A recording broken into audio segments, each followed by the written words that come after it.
Salut tout le monde, j'espère que vous allez bien.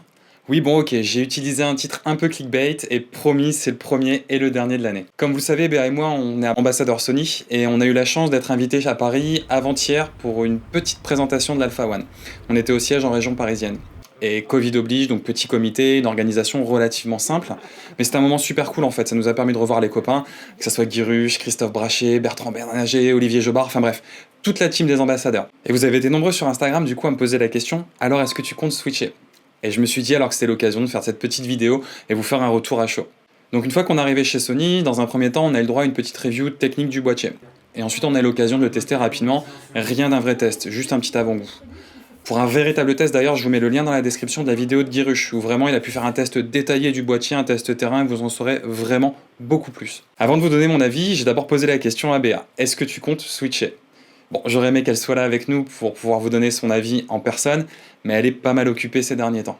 Non, en vrai, c'est pas vrai du tout. Elle m'a dit que YouTube, c'est mon délire et tu te démerdes avec tes conneries. Bon, bref, en tout cas, si vous voulez la revoir sur la chaîne, n'hésitez pas à lui laisser un petit message en commentaire, je pense que ça lui fera super plaisir. Alors, pour revenir à la question, est-ce qu'elle compte switcher? Je vous rappelle tout de même que Béa fait principalement du mariage, mais depuis quelques temps maintenant, elle fait un peu plus de corpo et de la mode. Elle travaille avec un A9 et un A9 II. Donc, à cette question, elle m'a répondu why not? En fait, si on résume les points qui vont être améliorés sur la 1, on a donc une définition supplémentaire. Elle passera de 24 à 50 millions de pixels. Donc si elle veut redimensionner ses images en paysage, par exemple, en portrait, ça sera faisable. Elle ne perdra pas en qualité. Et en termes de poids de fichier, ça ne change pas grand chose. Elle passe de 47 MB pour la 9 à 60 MB pour la 1 en recompressé. Donc pas de perte de qualité. Ensuite, on va avoir un recalcul de l'autofocus encore plus performant. À savoir qu'on a des mariés, on va dire, plutôt dynamiques, et on a des sorties de cérémonie qui sont parfois sport. L'AF également est beaucoup plus performant en low light, donc on a la possibilité, en plus de ça, d'avoir une synchro flash en électronique jusqu'au 4 centièmes. Donc pour BA et la partie dance floor, c'est vraiment juste l'idéal et un énorme gap comparé à la 9.2. L'avant-dernier point, ça va être le banding. On a vraiment plus de banding ou de flickering, peu importe la situation et le type d'éclairage artificiel. La dernière raison qui ferait qu'elle switcherait de l'Alpha 9 à l'Alpha One, c'est moi. Et ouais, parce qu'en fait, l'Alpha 9 et l'Alpha 9.2 sont vraiment pas du tout orientés pour faire de la vidéo. Oui, il y a bien de la 4K en 30 images par seconde, mais on n'a pas de profil d'image.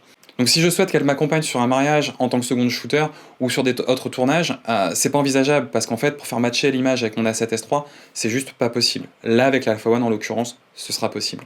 Donc pour résumer, tu l'auras compris en fait, l'Alpha One c'est juste un Alpha 9.2 survitaminé. Donc ouais, BA pense vraiment franchir le pas. En ce qui me concerne, est-ce que je compte switcher? Alors si on résume et si je compare mon A7S3 avec l'Alpha One, qu'est-ce que j'y gagne?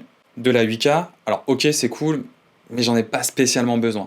Le mode Super 35, alors je vous cache pas que parfois ça peut être amené à me manquer sur mon A7 S3, parce que parfois utiliser ce mode, ça me permet de transformer mon 35 en 70, et ça me permet de voyager beaucoup plus léger et de diviser par deux mon parc de focale en fin de compte. De ce que j'ai pu voir également de la review de Gerald Undone, le bruit des ISO en standard, et on va dire à peu près jusqu'à 6400 ISO, est bien moins présent sur l'Alpha One d'ailleurs que sur l'A7 S3.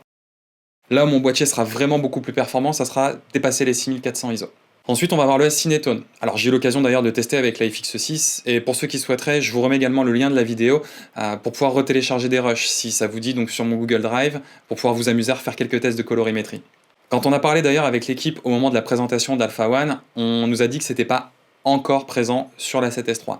Donc je reste positif et je me dis qu'on peut voir débarquer le S-Cinetone par un firmware update sur la 7S3. Avec l'Alpha One par contre, je vais perdre le flip screen, mais bon, c'est rien de bien méchant, ça fait plus de 5 ans que je fais 100, donc bon, c'est vraiment pas une grosse perte pour moi. Alors si je résume, et tout ça étant dit, non, je compte vraiment pas switcher. Le gain en vidéo vaut vraiment pas le jeu, et personnellement je fais pas assez de photos pour investir dans ce type de boîtier. Il est fait pour énormément de cas de figure différents, genre une boîte de prod par exemple qui fait autant de photos que de vidéos. Par exemple, j'ai des potes qui sont dans la mode et qui kiffent, en plus du shoot de la collection, faire la vidéo lookbook par exemple. Et là, ça peut vraiment se prêter pour eux. Donc en gros, si ton taf te demande aujourd'hui le meilleur en photo comme en vidéo, ce boîtier est fait pour toi. Perso, j'ai pour le moment conservé mon A7S3 en vidéo et mon A7 III pour la partie photo. Et il me servira de backup également en vidéo, l'A7 III pour la partie mariage. A savoir que BA, elle, justement, pense revendre du coup son A9 et le remplacer par un Alpha One. Voilà, écoute, j'espère que cette vidéo t'aura un peu éclairé et te permettra d'avancer dans tes choix. Perso, j'espère quand même mettre la main dessus pour pouvoir vous faire un test vraiment beaucoup plus détaillé en photo comme en vidéo. En attendant, je vous dis à la prochaine, portez-vous bien, bye!